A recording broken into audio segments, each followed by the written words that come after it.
L'attaque.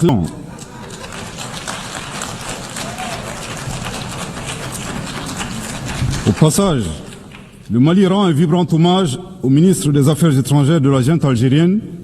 En effet, le mensonge corrompant tout, il vient doter toute crédibilité à la version algérienne de la destruction du drone malien. Aussi, nous n'avons point été surpris par la fuite en avant de la junte algérienne qui a refusé de donner son consentement à la compétence de la Cour internationale de justice suite à l'affaire de la destruction du drone malien, craignant ainsi d'être démasqué publiquement comme agresseur et soutien du terrorisme international. Au regard de ces 3 points insolites, le Mali recommande à la junte algérienne, d'une part, de faire sienne cette citation de Amadou Hampâté-Bâ dans Vie et enseignement de Thierno Bokar, le sage de Badiangara, je cite, « Certaines vérités ne nous paraissent invraisemblables que tout simplement parce que notre connaissance ne les atteint pas. » Fin de citation. Nous les invitons à chercher à connaître.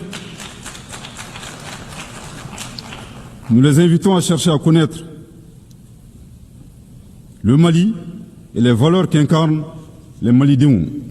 Aussi, face aux assauts et à l'adversité, nous ne serons pas des spectateurs. Pour chaque balle tirée contre nous, nous réagirons par réciprocité. Pour chaque mot employé de travers, nous réagirons par réciprocité. D'autre part, il est vivement recommandé à la junte algérienne d'organiser à Tinzaouaté en Algérie un festival international annuel dédié à l'artifice de l'intelligence humaine.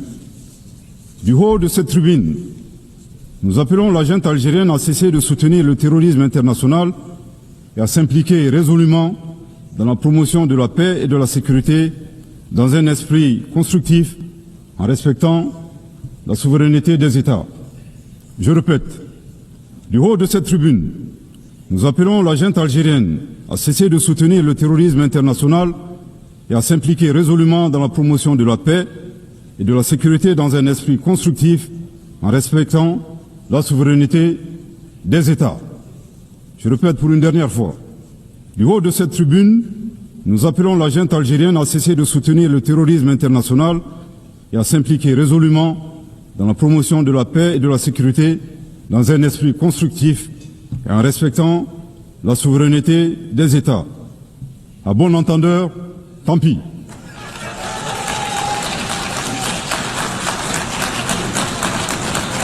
Madame la Présidente, Mesdames et Messieurs, l'occasion est ici propice à la présidence de l'Assemblée générale, Mesdames et Messieurs les chefs d'État et de gouvernement, Monsieur le Secrétaire général de l'Organisation des Nations Unies, Mesdames et Messieurs, à l'entame de mes propos, j'ai l'honneur de vous adresser les salutations cordiales et de vous transmettre les messages des pères fondateurs de la Confédération des États du Sahel, AES, Leurs Excellences le général d'armée Assimi Goïta, président de la transition, chef de l'État de la République du Mali, président de la Confédération des États du Sahel, le capitaine Ibrahim Traoré, président du Faso, chef de l'État, et le général d'armée Abdourahmane Tchani, président de la République du Niger, chef de l'État. Je vous prie de recevoir également les salutations chaleureuses du peuple digne de l'AES, plus que jamais déterminé à se libérer du joug de l'impérialisme et à réaliser son autodétermination dans un esprit panafricaniste. En vous adressant les vœux de succès de la Confédération des États du Sahel pour votre élection à la présidence de cette 80e session de l'Assemblée générale, Madame la Présidente, je félicite en même temps votre prédécesseur, Son Excellence M. Philémon Yang, de la République du Cameroun, pour son leadership exemplaire durant les travaux de la 79e session. Qu'il me soit enfin permis de réitérer au secrétaire général, M. Antonio Guterres, notre appréciation des efforts qu'il continue de déployer pour la réalisation des nobles objectifs de notre organisation commune. Mesdames et Messieurs, le thème de cette 80e session de l'Assemblée générale, à savoir, je cite, « Mieux ensemble, plus de 80 ans au service de la paix, du développement et des droits humains », fin de citation, est d'une importance toute particulière pour les États membres de la Confédération AES. Oui, la paix, l'entraide, le développement et la préservation des droits humains demeurent les principaux objectifs, voire la raison d'être des Nations Unies. Hélas, ces objectifs essentiels n'ont jamais été autant ébranlés dans le monde et au Sahel précisément, du fait essentiellement des groupes armés obscurantistes, instrumentalisés et soutenus par des sponsors étatiques étrangers. Les États membres de la Confédération des États du Sahel sont à l'avant-garde de la lutte contre le terrorisme qui constitue à la fois une menace réelle à la paix et à la sécurité internationale, mais aussi et surtout une atteinte grave au fondement même de nos États. Sous l'impulsion de nos chefs d'État, les forces de défense et de sécurité des 3 pays de la Confédération AES travaillent étroitement dans un élan de collaboration et de complémentarité sans précédent et sont portés par un engagement commun et une mutualisation des efforts pour endiguer le fléau du terrorisme. Cette nouvelle dynamique, articulée autour du renforcement des capacités opérationnelles de nos forces de défense et de sécurité, à travers un recrutement massif, une formation adéquate et la fourniture d'équipements appropriés, produit chaque jour des résultats encourageants sur le terrain, confirmant ainsi toute la pertinence de notre décision souveraine de nous mettre ensemble pour combattre nos ennemis communs. À la différence de certains États qui ont ouvert des couloirs de passage sur leur territoire aux terroristes, en vue d'attaquer d'autres pays ou d'offrir leur territoire comme base arrière, les pères fondateurs de l'AES, par engagement panafricaniste et dans le souci de préserver les intérêts de leur population, ont décidé de sécuriser leur pays tout en évitant une propagation de la menace vers d'autres régions africaines, voire dans le monde, effectuant ainsi un véritable travail de sécurité publique régionale et mondiale. Il ne fait l'ombre d'aucun doute que par leur sacrifice, les vaillantes forces de défense et de sécurité de l'AES contribuent à la sécurité d'autres régions, notamment les pays situés sur la côte ouest africaine. Nous saisissons cette opportunité pour nous incliner devant la mémoire des victimes civiles et militaires de l'insécurité dans le Sahel. L'approche souverainiste mise en œuvre s'inscrit dans le cadre de la vision portée par les chefs d'État de l'AES dédiée à la sécurité de nos États, suite au retrait des forces internationales. Défiant tous les pronostics et loin de se saborder, nos pays ont fait preuve d'ingéniosité en se fondant sur le substrat historique, géographique et la capacité de résilience des peuples confédérés qui, malgré plus d'une décennie de crise sécuritaire et humanitaire, continuent de démontrer une force exceptionnelle d'engagement patriotique. En somme, nos 3 pays ont su apporter une réponse coordonnée et endogène à cette guerre qui nous a été imposée.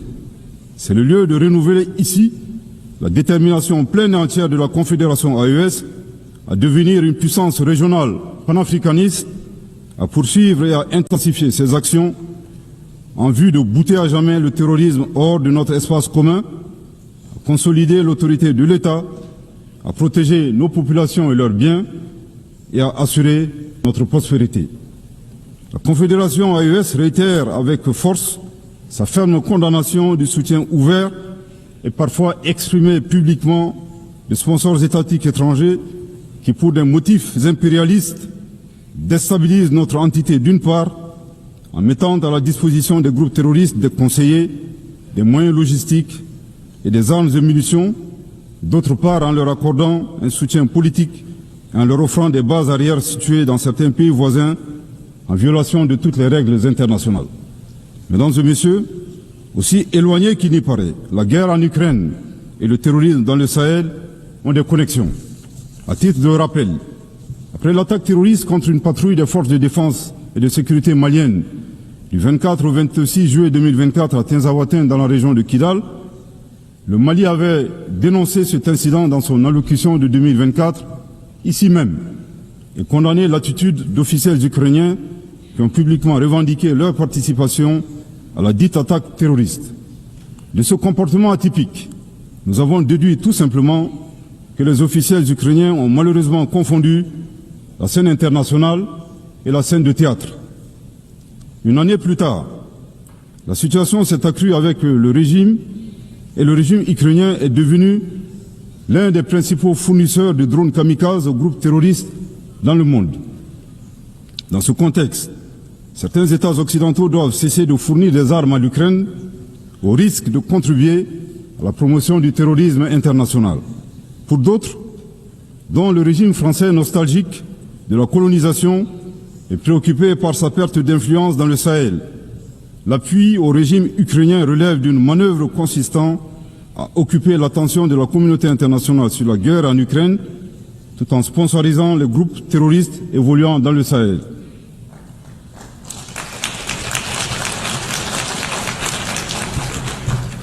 Fidèle au principe de la Charte des Nations Unies, le Mali avait, le 15 août 2022, saisi le Conseil de sécurité des Nations Unies en vue d'une réunion du Conseil afin que mon pays puisse fournir des preuves irréfragables du soutien de la France aux activités terroristes. Jusque-là, la requête est demeurée sans suite, alors que leurs actions de sabotage continuent à divers niveaux. Il est temps d'agir pour que les responsables de ces violences soient identifiés et confondus, que les résolutions soient traduites en engagements concrets, que l'espace sahélien soit définitivement sécurisé et que les ressources du Sahel bénéficient aux populations du Sahel. Les institutions internationales, au premier chef l'ONU, ont été créées au lendemain de la Seconde Guerre mondiale pour protéger les peuples contre les excès de violence, les logiques d'anéantissement et les génocides silencieux. Il est grand temps que la conscience mondiale se réveille et que les institutions internationales prennent leur part de responsabilité en répondant véritablement aux cris de détresse des peuples opprimés qui revendiquent leur souveraineté. La Confédération AES réitère son engagement à coopérer avec l'ensemble des États, des organisations régionales et internationales et partenaires qui respectent sa souveraineté, ses choix politiques souverains, ses priorités en matière sécuritaire, de lutte contre le terrorisme, de développement économique et social, et ce, dans le cadre d'un partenariat gagnant pour la réalisation des aspirations de ces populations. Mesdames et messieurs, outre les efforts de sécurisation pour le retour de la paix dans nos pays, le gouvernement de la Confédération AES s'attelle à la mise en œuvre d'une stratégie globale et intégrée qui inclut des mesures politiques, de développement économique et social, de justice et de réconciliation. En choisissant la voie de l'audace et de la souveraineté, les instances confédérales ont lancé des initiatives de rupture fondées sur le développement endogène.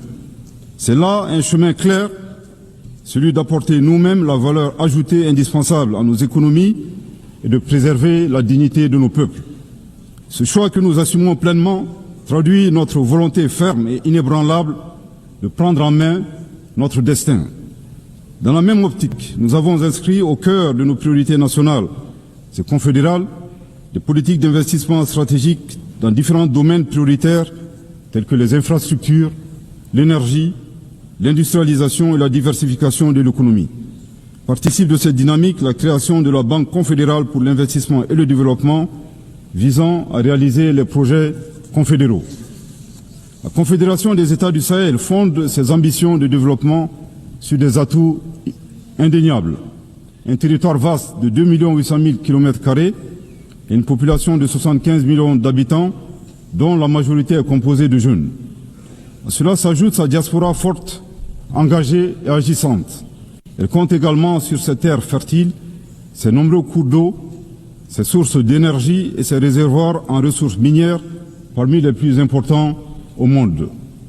Mesdames et messieurs, la troisième dimension du thème de cette 80e session de l'Assemblée porte sur les droits humains.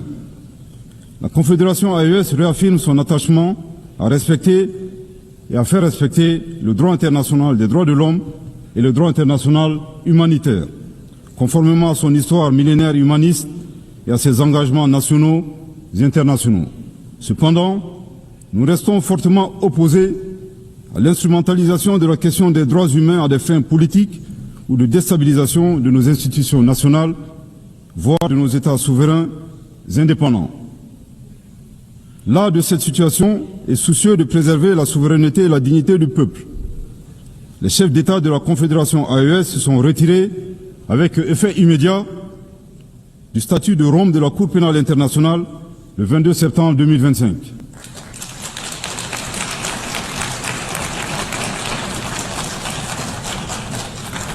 À ce retrait s'ajoute leur volonté de privilégier dorénavant des mécanismes endogènes de justice en adéquation avec leurs valeurs sociétales et dans l'intérêt du peuple de l'AES.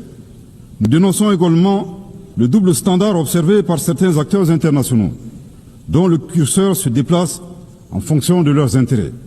Ces donneurs de leçons ne sont d'ailleurs eux-mêmes pas les meilleurs exemples en matière de respect des droits de l'homme. Nous appelons nos partenaires à privilégier le dialogue et la coopération qui demeurent les meilleurs leviers pour promouvoir les droits humains à travers le monde. Mesdames et messieurs, au moment où nous célébrons les 80 ans des Nations Unies, force est de constater que notre cadre multilatéral, incarné par l'ONU, est mis à rude épreuve dans un contexte international marqué par la polarisation, le retour progressif du nationalisme, du protectionnisme, du repli sur soi et des rapports de force. En dépit de cette réalité conjoncturelle, le constat est que les trois objectifs majeurs consignés dans la Charte des Nations Unies, à savoir la paix, le développement et les droits humains, restent pertinents. Pour la réalisation de ces objectifs, nous avons besoin, premièrement, d'une organisation des Nations Unies véritablement rénovée, réformée et adaptée aux exigences de notre temps. C'est une condition essentielle pour mieux asseoir sa légitimité internationale et assurer l'application effective de ses décisions. C'est l'occasion de rappeler avec force que l'Afrique demande depuis une vingtaine d'années des réformes pour réparer l'injustice historique qui lui est faite en ce qui concerne sa représentativité au Conseil de sécurité. Je réaffirme ici le soutien total de la Confédération AES à la position commune africaine sur cette question.